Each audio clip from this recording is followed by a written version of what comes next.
Hey, it's Reese. Welcome back. So today I'm going to be taking you through a morning with me with my two kids, trying to manage my morning rituals and also work on my business.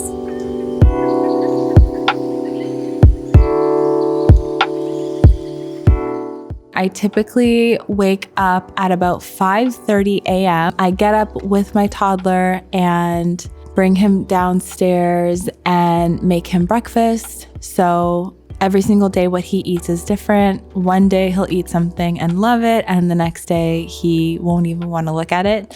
I often find myself having to make 2 or 3 meals for every single meal time with him. Most of the time he'll eat fruit, so we might have bananas or blackberries or cherries or peaches or plums or whatever is in season. And then I try to have him have eggs. Sometimes he'll have toast. So whatever he'll eat is great.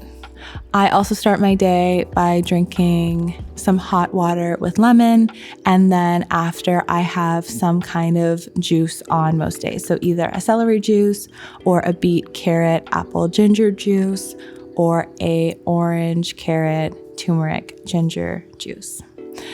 Then it's time to get dressed, so I'll go upstairs with my toddler and wrestle him to get dressed. Lately, he has not been wanting to get dressed, so we'll do a diaper change, get him dressed, and help him brush his teeth. I'll also get my infant changed. Next, I'll make matcha.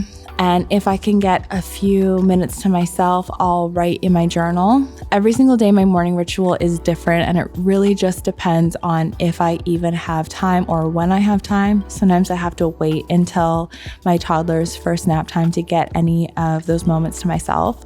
But what I do when I start my morning ritual is I just look in myself and I ask myself, what do I need today? So if I'm feeling a certain way, let's just say I'm feeling anxious, I'm going to do a different morning ritual than if I'm already feeling focused and, ready to take on the day or ready to work on something new. My morning ritual might include writing gratitude. It might include doing some EFT tapping, breath work, visualization, or doing some shadow work. And essentially, it just depends on what's coming up for me that day and in the moment. I love to get outside with the kids, so once everyone is changed, we'll grab a stroller or a carrier and go for a walk. We have a really cute park not too far from our house, so we'll do the walk to the park and play at the park for 30 minutes to an hour. Then we head home, and usually around then, it's time for my toddler's first nap of the day. So thanks for spending the morning with me, a crazy morning with me. I'm here with little Xavier, who just turned 3 months a few days ago, about a week ago now. And I'm just starting to get back into work. And it's definitely an experience having 2 babies. I still have big goals like I did before. As I'm coming back into Yes Supply Land, we're working on our Master Practitioner and Coach certification program. So I have big goals with that, and also we've just got the ball rolling with our new and updated practitioner and coach training last year, and having our amazing team of trainers all over the world, like coaching people, and me seeing the testimonials and people saying how much their life has changed and the money they're making and the trips they're taking and all that is so amazing. So I'm still just as motivated as I was before, but with 2 kids, it's like there's so much of your day that's so unpredictable, so you just kind of have to go with the flow. I think one of the big things that I've learned since being a mom, especially becoming a mom of 2, is that you have to just allow things to happen. You can't force things to happen. Not everything is going to happen on your own timeline, but whatever is going to happen is meant to be. Sometimes even when things are tough or frustrating, or maybe there's something I want to get done that I don't get to get done that day for whatever reason, I recognize that rather than being upset with it or frustrated with it, what can I learn from this? Everything that I'm going through in my life, I can use as a learning lesson in my work, with my team, with my clients, with my students. And so that's something that's always coming to mind for me. Also, Before I had kids, I feel like I always had a super clear picture of exactly, what my plan was and where I was going and everything like that.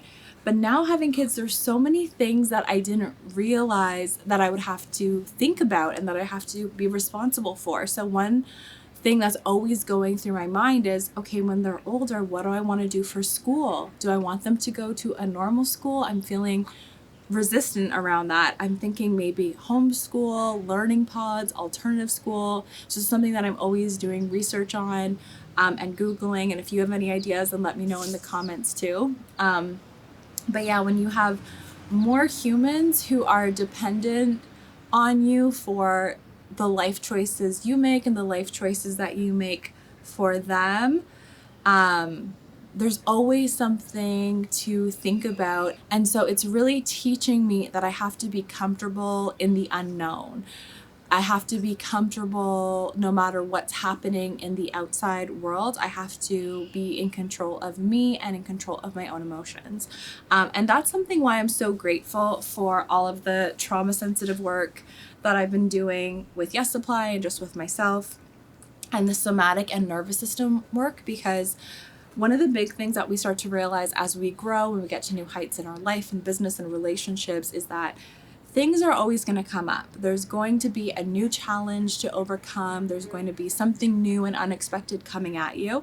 And we can't control the outside world. We can't control those circumstances. But what we can control is how we feel. What we can't control is our emotions. And when we have the tools to regulate our nervous system, no matter what unexpected thing comes at us, we can have the tools to think clearly and think straight and feel calm and focused rather than frazzled and overwhelmed.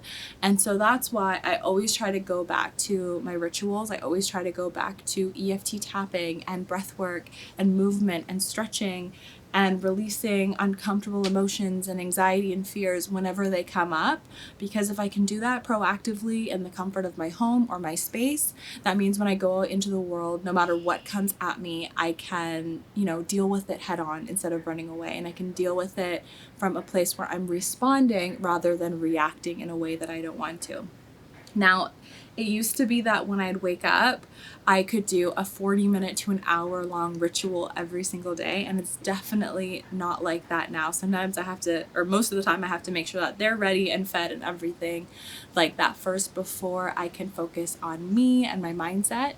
But I oftentimes try to integrate it with my life with them. So I'm journaling while Isaiah's playing quietly next to me, or I'm EFT tapping with Isaiah, or I'm doing some breath work while he's napping in bed next to me. So I'm, rather than feeling like I have to do everything separate, I'm really learning to integrate it all.